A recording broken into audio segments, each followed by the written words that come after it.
Here's a quick unboxing and first thoughts on the Rode NTG3. I currently own the Rode NTG1, which is the same as the NTG2 minus the battery options. I personally like the shorter shotgun here because at times I need to put it on top of a camera and it's a lot more convenient. So the NTG3 comes with a 10-year warranty. It's precision RF bias condenser, so it blocks against unwanted RF signals. It's low weight and it comes with a weatherproof aluminum case, as you'll see in a second. Alright, inside you get a Rode pouch and you also get this blue rubber ring, which helps allow you to get a tighter and snug fit with your XLR and your actual Rode microphone. Inside, for some reason, if you want, I love Rode microphone somewhere. It comes with that. I personally would never use that, but it doesn't come with a shock mount, but it comes with this clip here, and you kind of have to clip it in or squeegee it in sort of from the top. Here's the Rode shock filter, or the actual foam filter, the foam guard. The foam guard is actually a little bigger than my NTG1. There's the aluminum casing, very nice, weather sealed. It has some kind of shock absorbent as well. It has foam inside to actually guide the microphone from getting scratched and also to protect it. I just wish that foam guide was also on the lid as well, because when you screw that in, you can scratch it with the metal on metal. In hand, it's definitely skinnier than the NTG1 by a little bit, but in hand, even though it's smaller, except longer, it actually feels a little more solid.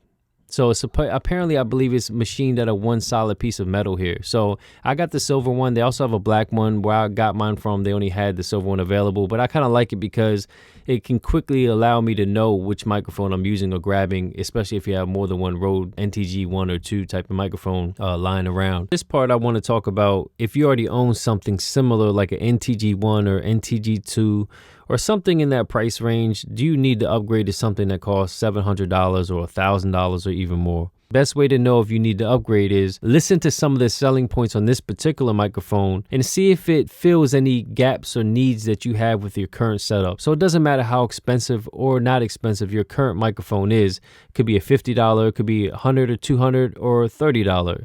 If you are completely satisfied and you don't feel these are limitations or advantages to buying this microphone, then there's no need. It is a full and smooth sound because it has a wide dynamic range.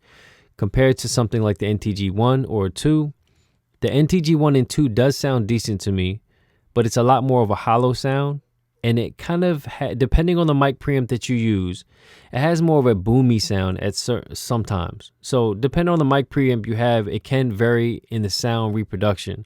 So one thing that this adds that something like an NTG1 or most shotgun mics in general don't have, and this is also directly on the website, is its high sensitivity. And what that means is, depending on the mic preamp that you're using, if you have to boost your signal so high to get a usable signal, you're getting a lot of noise from the preamp itself. So your signal to noise ratio will be awful. This microphone, you don't have to turn the gain up as loud to get the same amount of signal. So what that does is keeps your noise, signal to noise ratio low. So with that, you have a cleaner signal. So that's a benefit. That is something that has nothing to do with preference. If you need that and you feel like your current setup is too noisy based on maybe you need a better preamp, or if that doesn't solve it and you still have just a noisy signal with that microphone that you're currently using, then this is a great step forward. It doesn't have to be the NTG3, but something similar that offers these features. On this site that has 50% less noise than a majority of shotgun microphones. That I'm not really sure. I haven't handled the microphone enough to really say that, or I noticed it. But see, stuff like that, you can use maybe some kind of shock mount of some sort to kind of eliminate some of those things, because it says extremely low handling noise. So those can be kind of worked around. But as far as like the sensitivity of the microphone, not so much.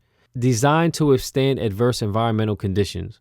So it has the ability to somewhat deflect or guard against humidity and stuff like that, but it's some sort of weather sealing to it. Now, if you find yourself in environments where that will come in handy, then you really have no other option. Keep in mind, if you're in that type of environment or that type of set where you would need something that would be somewhat weather sealed, more than likely your camera, your other gear is also weather sealed.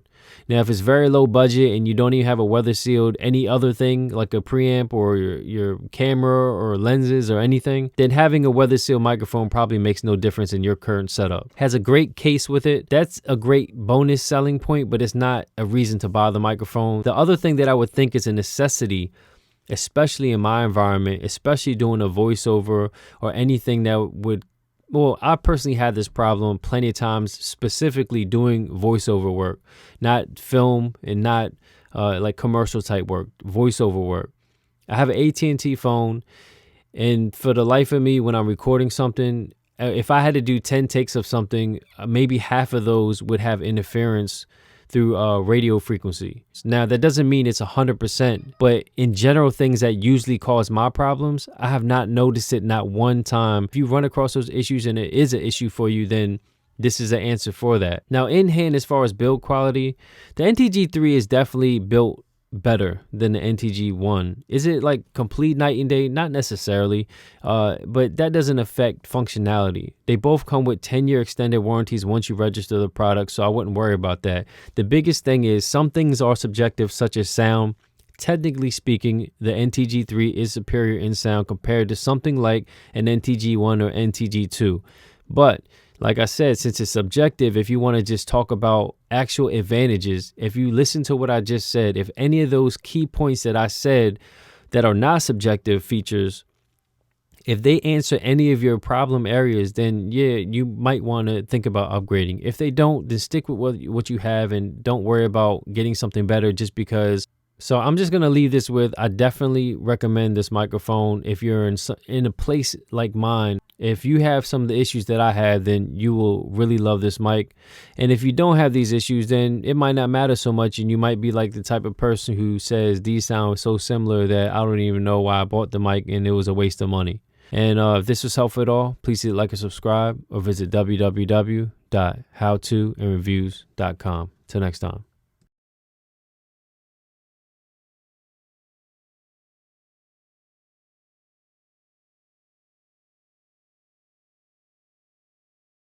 Rode NTG1, high pass is not engaged.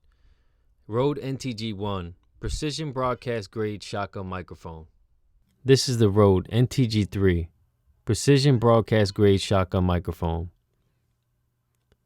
This is the Rode NTG3, precision broadcast grade shotgun microphone. Okay, so now I have the Rode NTG1. Now this is actually with the high pass filter engaged with the same amount of gain. Rode NTG1, precision broadcast grade shotgun microphone. Rode NTG1, high pass is not engaged. Rode NTG1, precision broadcast grade shotgun microphone. This is the Rode NTG3, precision broadcast grade shotgun microphone. This is the Rode NTG3, precision broadcast grade shotgun microphone. Okay, so now I have the Rode NTG1. Now this is actually with the high pass filter engaged with the same amount of gain. Rode NTG1, precision broadcast grade shotgun microphone.